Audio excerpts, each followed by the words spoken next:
We are all eagerly awaiting for the 145 update, and Relogic has given us a lot to be excited about, but today, I wanted to take a deeper look at some of these features and consider how they could potentially be used in extraordinary ways you might not have thought of yet. For instance, we know that roller skates are being added into the game as an equipable mount. This is a wonderful quality of life mount that will make creating arenas so much simpler for some people, while also giving us the ability to make super fun skate parks. That is what we know about the mounts from what they have shown us, and because these are the two cases that they have mentioned, they are clearly what the developers have in mind for how they should be used. But consider this for a second.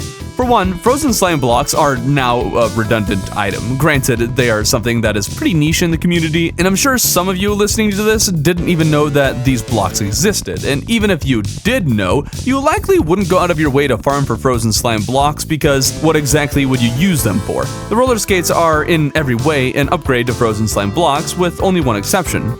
They are a mount. The thing about mounts is that they're given their own movement set that negates the player's accessories to an extent. Any flying mounts become only a flying mount. The turtle is just a slow turtle, and mounts like the unicorn or Lilith's necklace only benefit from extra jump accessories like the cloud in a bottle. Based on that, I think we can assume that roller skates will be similar to those last two mounts. You won't be able to fly, but can probably jump, and so, if you are willing to farm a bundle of balloons, you'll be able to have insane mobility while never losing your horizontal momentum. The main question now is just how fast these things can go and what you need to do to go faster. Do they inherit the speed you were going at when you equip them, or can you adjust your speed while they're equipped? This is a big deal when you consider the bosses, the Eye of Cthulhu and the Wall of Fresh. Both of these bosses can be easily defeated if you're able to get your horizontal movement just right. If the player is able to equip these roller skates pre-boss and can adjust their speed at will, this mount could easily become the new meta for defeating those two bosses in particular. This does, however, rely on the roller skates being pretty fast, but based on what we see from the roller skating gifts, I'm sure that they will be fast enough. Let's take a look at something outside of pure optimization and see how farming may be just a little bit easier. Look at the Shimmer water gun, one of the first things spoiled about the 145 update. Its showcase tells us that we can shimmer NPCs into their variants at will rather than trying to dump them into the shimmer one way or another. It makes the process so much simpler, but what else does this gun shimmer? Take gem critters. If these little guys fall into the shimmer, they are turned into gems. Will the Shimmer water gun work on these critters and make it ever so slightly easier to farm for gems in underground villages? And if you like failings, perhaps you'll be able to blast all the other innocent critters on the world and turn them into failings. The rat transformation. Innocent enough when you look at it, but what secret powers might it have? One thing we know about transformations from the one we currently have is that we're able to still use weapons while in a transformation, allowing you to be wolf with sword, just like in your dreams. But look at what the mouse does. It is able to climb up the sides of walls. The potential behind this transformation that you might not have thought about relies entirely on its placement and progression. But let's imagine for a moment that you can acquire this thing pre-Skeletron. This rat could become the single most useful mount for dungeon exploration. With the tight spaces and winding hallways, being able to turn yourself into a mouse and climb around enemies while blasting away on the nearest wall, or maybe even ceiling, could become a niche dungeon exploration tactic. Sure, you could use grappling hooks to cling to the wall, but the mouse would have much more natural and precise movement. Perhaps far more interesting than that, though, is how the mouse's hitbox is only one block tall. Let's imagine for a moment that this mouse can move easily or similarly to the Lilith's necklace and unicorn, where it benefits from extra jumps. If you get yourself a bundle of horseshoe balloons, you wouldn't only have a lot of mobility while in the mouse form, but your hitbox would also be a third of the size. Combining this mount with any kind of movement could make you an absolute dodging legend. Similarly, let's consider the fairy mount. If the mouse's movement is limited so that it can't even use cloud in a bottle, the fairy will take the crown for most useful mount when dodging. This does make a few assumptions. For one, that the fairy is also only one block high, which it sure would appear to be, but is not confirmed. And we're also assuming that you can use weapons while in this form, same with the mouse, but based on ones that we've currently seen, that seems to be the trend and you should be able to. So if our eyes don't lie and past transformations are anything to go off of, the fairy will be the most broken mount in the game. If I were a betting man, I'd say this mount will only be available in hard mode, but I am so ready to be a fairy with a gun. Now this next one is a combination of several spoilers that you might not care about, but as a Sky Island enthusiast, it's very exciting. Cloud slimes, cloud platforms, and star furniture will allow for so much more variety with Sky Island builds, while also providing another method of obtaining clouds that isn't destroying islands or fishing for several hours. Cloud platforms, however, are particularly interesting to consider because cloud blocks negate fall damage, so if you have any concern about fall damage in your arenas, you can simply make your arenas out of these platforms, assuming they carry over the cloud block's ability. This could even free up an accessory slot early game before you get the Goblin Tinkerer if you're someone who normally has the horseshoe equipped because you constantly forget about fall damage like I do. Let's look at two of the major farming changes now.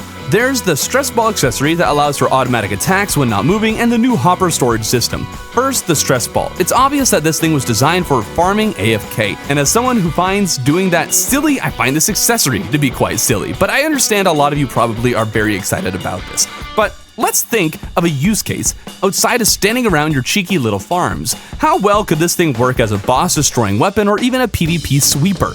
Take Shrew My Armor. While standing still, you go into stealth mode, have increased ranged ability, whatever that means, and reduce the chance of enemies targeting you. This armor set combined with the stress ball is a farmer's paradise, but how well could it fare against bosses? Could you summon a boss and kill it while never touching your mouse, keyboard, or controller? Sure, you'll die against some of the bigger bosses because you're not dodging anything, but you could absolutely farm some of the smaller bosses with the right weapons in hand. And how does this work in PvP? Will it target people automatically? I'm guessing not, because PvP isn't exactly a focus for Relogic. But if it does work, you could literally stand still and watch as your character automatically decimates anyone who comes into your line of sight. There's limits, like if the player has a magic missile style weapon, bouncing weapons, or ones that go through walls, then well, they'll take you out. But if those are off the table, you could become quite the camper. And perhaps a more silly and dangerous use of this item, you could make your character into a living trap. Say you equip a rocket launcher and have tile-destroying blocks at the ready. Anytime an enemy walks into view, you will destroy some of the world along with it. Someone with bad intentions could slyly destroy portions of the world without ever lifting a finger. As for hoppers, well, there's a lot of questions to be had with these. I'm assuming you need to use some sort of wiring for a chest to automatically devour dropped goodies. Otherwise, if you want to throw your friends some dirt or something in the storage system, then the chest will just keep eating all your stuff instead. Although actually, taking a closer look, this might be a new block here, the red and the blue. I assumed it was Gemspark, but the shading on it does not look right. We might be getting a new wall variant for wiring, but also we see a chest gobble up items on a vertical conveyor belt, so who is to say how chests might interact with fallen items in 1.4.5? Demon altars, we're getting a placeable version. Questions arise when you read the tooltip, however. It says it's the real deal. We assume that this will be nothing more than a crafting station, but notice also that skull that is used to indicate dangerous walls that are used to spawn enemies. Well, what if this demon altar really is, well, real? Can it only be broken with the, what is it, Pwn hammer? Well, how do you pronounce it? Does this mean once it's placed, you can't move it somewhere else? You'll have to destroy it and craft a new one? Does it spawn hard mode ores? It's the real deal after all, so maybe it does. Now this is less potential and more a silly dream I have. The Moonlord set is fully completed. The Moonlord legs are a good leg piece early game and the mask does nothing. Who knows what the chest piece might do, but with a full set, presumably comes a set ability. I want this ability to be that you can shoot the Moonlord laser. Please, that would be fun. Shimmer boulders create another fun possibility. Based on the gifts shared, who is to say exactly how these things work? Boulders, as they are, can already be used to cheese many bosses or farm events, but they are limited to the ground or I guess falling directly onto the thing. What if you can make shimmer boulders that are able to cheese flying bosses? At least maybe more easily or strangely, I don't know. If you're able to find a reliable way to keep these boulders contained within a certain area, as well as a way to block yourself off from and safe from damage, setting off a couple hundred of these bad boys could be a good way of taking down bosses like the Empress of Light or Duke Fishron. But considering how much health they have, these boulders would need to do insane damage or a lot of piercing to be any use at all, or else you'll need thousands and thousands of them. Perhaps a much more feasible way to farm bosses is using cannons, including snowball cannons. These will now be able to deal damage using wiring, so just purchasing a metric ton of the cannons and lining an arena with these could be an easy way to get some extra damage while presumably not risking yourself at all. Orcas are being added, and Relogic, I want to catch them in a net. Dolphins too. I want to take these critters back home for an epic ocean build, or zoo sort of thing. Give me this option, Relogic. Let me place them down like the birds and bunnies and bugs, Relogic. I've been begging for the ability to place critters forever, and this will allow our builds to become so much more alive. Though I do wonder if there's a limit to these things and what these critters count as anymore. Are they projectiles, an entity? What are they? Can you max out the projectile limit permanently and easily with these? Can you cause problems with too many entities? Could this become a lag machine? I sure hope not. Lightning. It's a really cool effect, though I find the warning of where it will strike a little strange. All I got to say about it is that I bet somebody out there is going to see if they can kill a boss, or I guess every boss, with the lightning. The pacifist run might just become ever so slightly easier. There's this one gif of a squirrel attacking a player after a bird pooped on them. Am I the only one who saw this and thought, why? This question was immediately followed with, I mean, it's really funny and I love that it's being added. But the player is clearly given a debuff when pooped upon, and it looks similar to the stink debuff. It might even be the stink debuff. It's possible then that the stink debuff could have an actual use. What if you were an evil person and threw stink potions on your NPCs and then spawned in a bunch of captured critters? You could literally sick hundreds of bunnies and squirrels on your NPCs in a bloody massacre.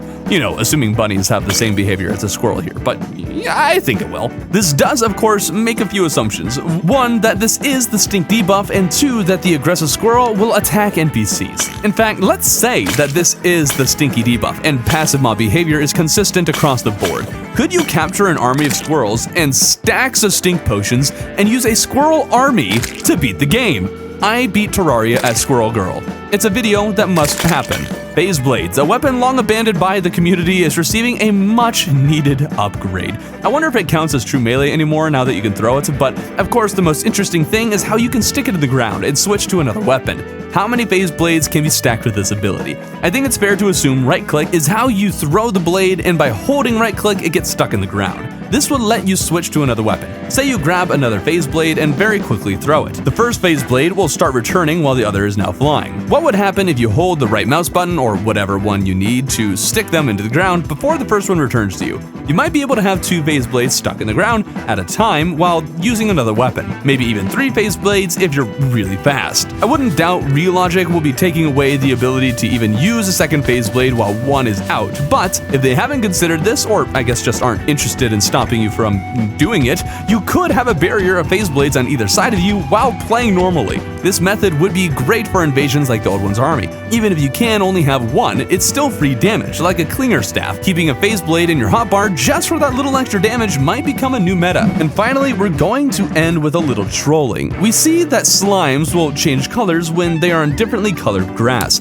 Assuming this works with all paint, then presumably it would work with echo coating, and so with the echo coated slime statue, you could spawn a bunch of invisible slimes to annoy your friends. Perhaps coating will be treated differently than painting, but I guess we'll see. And those are some of the ways I foresee the 1.45 update impacting the game. Keep in mind, all of these are speculation, and I could be wrong about a lot of them. Don't go into the update expecting these ideas to actually work or be remotely accurate, but I thought it'd be fun to theorize and dig into these spoilers and give you guys some things to try when the update releases, and let me know in the comments if there is any hidden potential behind these spoilers that I might have missed.